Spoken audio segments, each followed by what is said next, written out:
కష్టం ఉంటే ఈ రోజు ఎక్కువ పెరిగిపోయింది, 29% కు పెరిగింది. అసలు ఇంకా ఆయన బట్టి గారు అంబేద్కర్ సూక్తులు చెప్తా ఉన్నాడు, రాజ్యాంగ విలువల గురించి మాట్లాడుతున్నాడు. వెనుక ఫిరాయింపు ఎమ్మెల్యేలను కూర్చోబెట్టుకొని రాజ్యాంగ విలువల గురించి మాట్లాడడం విడ్డూరం. మీ వెనక ఎవరిని కూర్చొని పెట్టినావు? పార్టీ బీఆర్ఎస్ పార్టీ ఎమ్మెల్యేలను కొనుక్కొని ఫిరాయింపు ఎమ్మెల్యేలను మీ వెనుక కూర్చోబెట్టుకొని నువ్వు అంబేద్కర్ సూక్తులు రాజ్యాంగ విలువల గురించి మాట్లాడడం ఇది సిగ్గుచేటు.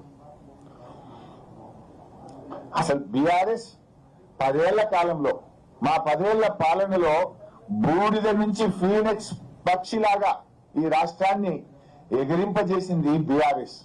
కానీ మీరు ఆ ఫీనిక్స్ పక్షిని బూడిద చేసిన పాపం ఈ 2 ఏళ్ల కాంగ్రెస్ పాలనది. అసలు మీరు ఒక్కటన్నా ఉండదా? స్కాములు తప్ప స్కీములు ఉన్నాయా మీ గవర్నమెంట్ లా? మేడారం గురించి ఏదో గొప్పగా చెప్పిండ్రు. మేడారం టెండర్లలో ఏం జరిగిందో మేం చెప్పలే, మీ కేబినెట్ మంత్రి గారి కుమార్తెనే చెప్పింది.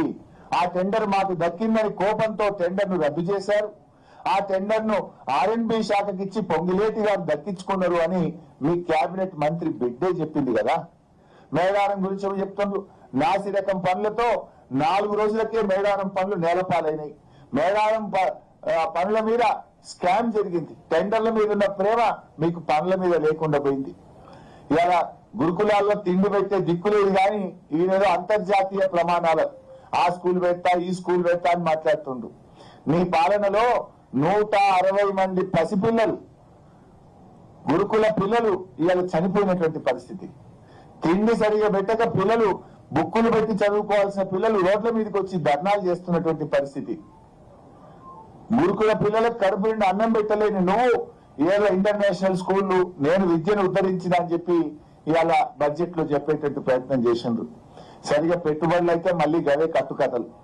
పెట్టుబడుల విషయంలో అన్ని అంకెలు తప్ప వైట్ పేపర్ రిలీజ్ చేయడానికి ఇప్పటికీ చాలా సార్లు అడిగినాం. ఏ కంపెనీ పెట్టింది, ఎక్కడ పెట్టింది, ఎన్ని ఉద్యోగాలు వచ్చినాయి, ఒక వైట్ పేపర్ రిలీజ్ చేయమని బీఆర్ఎస్ అడిగింది. ఇప్పటిదాకా వైట్ పేపర్ రిలీజ్ చేయలేదు. కేవలం అవే కట్టుకథలు పెట్టుబడుల విషయంలో ఇవాళ బడ్జెట్ ప్రసంగంలో చెప్పారు. మేమేదో విదేశాలకు పోయినాం, పెట్టుబడులు తేవడానికి పోయినాం అంటుండ్రు. వీళ్ళు విదేశాలకు వెళ్ళింది పెట్టుబడులు తేవడానికి కాదు, వీళ్ళ అక్రమ సంపాదన విదేశాల్లో పెట్టడానికి విదేశీ పర్యటనలు చేస్తున్నారు తప్ప విదేశాలకు పోయి వీళ్ళు పెట్టుబడులు తెచ్చింది అయితే ఏమీ లేదు. ఇంకా ముఖ్యమైన విషయం, ఒక మాట అన్నారు, తెలంగాణ అభివృద్ధి రేటు అంటే మన జిఎస్డిపి దేశ సగటు కన్నా అధికంగా ఉంది అని బట్టి గారు తన ప్రసంగంలో చెప్పారు. Telangana growth rate is more than the countries growth rate. మరి రేవంత్ రెడ్డి ఏమంటుండే, రాష్ట్రం దివాలా తీసింది, రాష్ట్రం దివాలా తీసింది. బట్టేమో దేశం కంటే మన రాష్ట్రం అగ్రగామిగా ఉంది, మన వృద్ధి రేటు బాగుంది అంటాడు. ముఖ్యమంత్రి ఏమో రాష్ట్రం దివాలా తీసింది అంటాడు. ఎవరి మాట కరెక్టు? మరి దేశ సగటు కంటే మన రాష్ట్ర వృద్ధి రేటు